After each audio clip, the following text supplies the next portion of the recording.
So hello family, कैसे हो आप लोग। होप करता हूँ आप सब लोग बढ़िया होंगे। आज के इस वीडियो में हम लोग बात करने वाले हैं 2025 मारुति सुजुकी वैगनार के बारे में।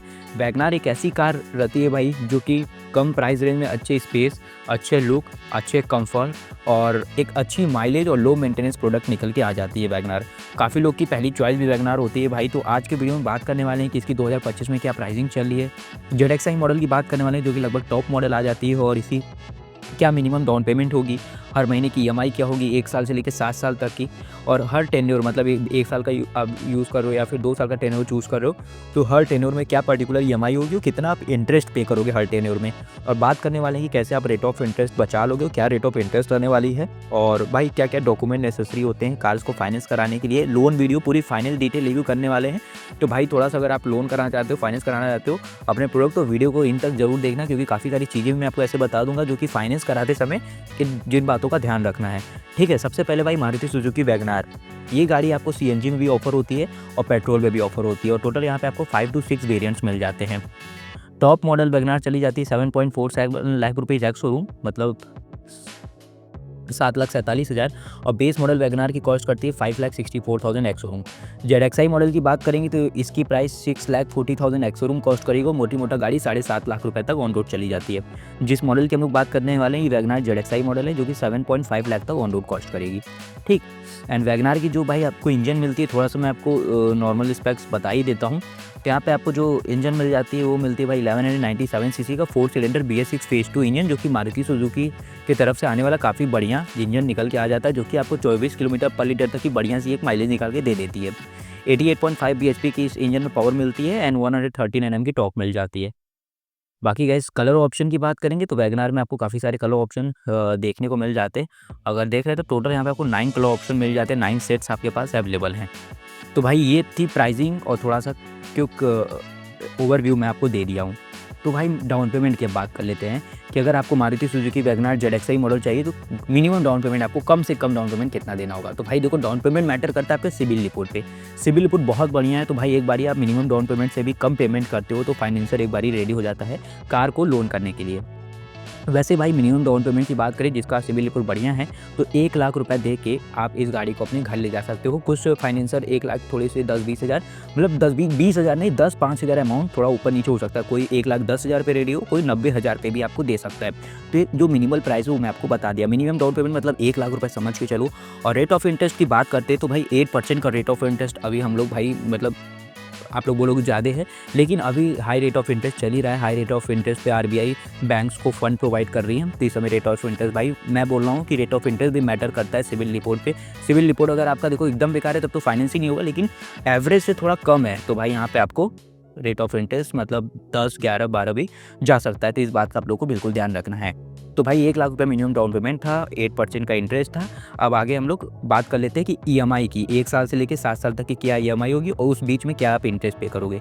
उससे पहले EMI बताने से पहले 2-3 चीज़ें मैं आपको बता दूं जो कि आपको फाइनेंस कराने के लिए ये बातें जानना ज़रूरी है। सबसे पहले भाई अगर आप कार लोन कराते हो तो आपको कार लोन जैसे शोरूम पे जा रहे हो तो वहाँ पे बहुत सारे फाइनेंसर होते हैं, तो वहाँ पे भाई आपको फाइनेंस अगर बच जाओगे, वहाँ से नहीं लेते हो और डायरेक्ट बैंक पे जाके कोटेशन दे के भाई रिक्वेस्ट करते हो आपका जो बैंक है, तो भाई वहाँ पे रेट ऑफ इंटरेस्ट का अंतर आएगा। क्योंकि शोरूम पे जो फाइनेंसर बैठे होते हैं वहाँ पे उनको कमीशन देना होता है शोरूम वालों को, वो आपकी जेब से ही जाता है। तो भाई अगर आप 1% भी रेट ऑफ इंटरेस्ट बचा लोगे तो इंटरेस्ट में काफ़ी ज़्यादा पैसा बचा लोगे भाई। तो इन बात का आपको बिल्कुल ध्यान रखना है, और बाकी बैंक में भी जाके आपको रेट ऑफ इंटरेस्ट नेगोशिएट करने की डिमांड करना है। तो कुल मिला के आपको रेट ऑफ इंटरेस्ट कम चाहिए, और कम मिलेगा बैंक में डायरेक्ट, मतलब शोरूम वालों से बहुत कम मिलेगा, और वहाँ से भी आप नेगोशिएट करा लो। फिर उसके बाद अगर आप टेन्योर चूज़ करो तो भाई कम से कम हमेशा मिनिमम टेन्योर चूज़ करो, जैसे 2 साल 3 साल। ठीक है, क्योंकि आप ज़्यादा टेन्योर चूज़ करोगे तो आप काफ़ी ज़्यादा इंटरेस्ट पे कर देते हो। जैसे EMI अमाउंट तो कम रहेगा लेकिन इंटरेस्ट बहुत दे दोगे। तो मेरी भाई हमेशा सलाह रहती है कि आप थोड़ा सा टाइम वेट करके डाउन पेमेंट जितना और ऐड कर लो वो बढ़िया होगा, और कम से कम EMI चूज़ करो वो भी बढ़िया रहेगा, बेटर रहेगा, क्योंकि इसमें आप काफ़ी ज़्यादा इंटरेस्ट बचा लोगे। मैं तो बोलूँगा max to max 4 to 5 year, 6 साल 7 साल जाने की ज़रूरत नहीं है। Max to max 4 to 5 year tenure choose करो, उसके ऊपर तो बिल्कुल जाने की कोई भी ज़रूरत नहीं है। जैसे जैसे आप टेन्योर को बढ़ाते हो वैसे वैसे EMI का अमाउंट तो कम होगा, लेकिन इंटरेस्ट अमाउंट ज़्यादा जाता है। एक छोटा सा एग्जांपल बता दूँ, अगर आप 1 साल का टेन्योर चूज़ कर रहे हो भाई तो 56,000 आपकी EMI आएगी, 56,000 मंथली EMI, और मात्र इंटरेस्ट आपको 28,000 पूरे गाड़ी पे देना पड़ेगा पूरे लोन में। वहीं अगर आप 1 साल की जगह अगर आप समझ जाओ 7 साल का टेन्योर चूज़ कर लेते हो तो 56,000 से ईएमआई तो 10,000 आ जाएगी भाई, जेब पे आपके राहत मंथली खर्चों को राहत हो जाएगा। लेकिन भाई जहाँ पर 28,000 इंटरेस्ट दे रहे थे वहाँ पे आप 2 लाख इंटरेस्ट दोगे, मतलब 1,70,000 रुपये आपका और जाएगा। तो भाई यहाँ पे ये चीज़ आपको ध्यान में रखनी है। पहले से मैं आपको बता दे रहा हूँ कि आगे चल के आपको रिग्रेट फील करना ना हो। तो भाई 1 साल का अगर आप टेन्योर चूज़ करोगे 1 लाख रुपए डाउन पेमेंट देके 8% का रेट ऑफ इंटरेस्ट है, तो हर महीने की ईएमआई आपकी 56,000 आएगा, 56,500। इंटरेस्ट होगा 28,500 रुपीज़, ठीक है। और गाड़ी की टोटल प्राइस हो जाएगी फिर 6,78,000, मतलब टोटल प्राइस यानी जो आपका लोन अमाउंट था 6.5 लाख डाउन पेमेंट देने के बाद और उसमें इंटरेस्ट जो ऐड हुआ है तो 28,500 का, वो आपकी गाड़ी की टोटल हो जाएगी 6,78,000 टोटल प्राइस। ओवरऑल पूरी गाड़ी की प्राइस है तो इसमें डाउन पेमेंट प्लस कर देना, तो 1 लाख रुपए डाउन पेमेंट प्लस कर दोगे तो 7,78,000 गाड़ी पूरी पड़ जाएगी आपको, डाउन पेमेंट, इंटरेस्ट और लोन अमाउंट लेके। वहीं अगर 2 ईयर का टेन्योर अगर आप चूज़ कर लोगे तो आपकी जो मंथली ईएमआई आएगी 29,398 रुपीज़ आएगी, 55,500 की इंटरेस्ट पेबल अमाउंट होगी और गाड़ी की टोटल प्राइस 7,05,000 हो जाएगी। इसमें डाउन पेमेंट प्लस कर दोगे तो ओवरऑल प्राइस निकल के आ जाएगी। वहीं गाइस अगर आप 3 ईयर का टेन्योर चूज़ करोगे तो 20,300 की ईएमआई होगी, 83,000 इंटरेस्ट होगा, 7,33,000 टोटल प्राइस होगी।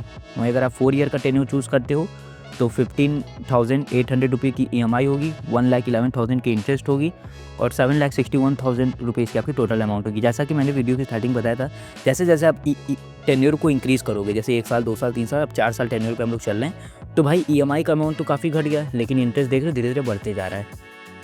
अब अगर हम लोग 4 साल से 5 साल की बात कर लेते हैं तो आपकी जो ईएमआई आएगी 13,100 आएगी, 1,40,000 रुपये आप इंटरेस्ट पे करोगे और 7,90,000 टोटल अमाउंट हो जाएगी।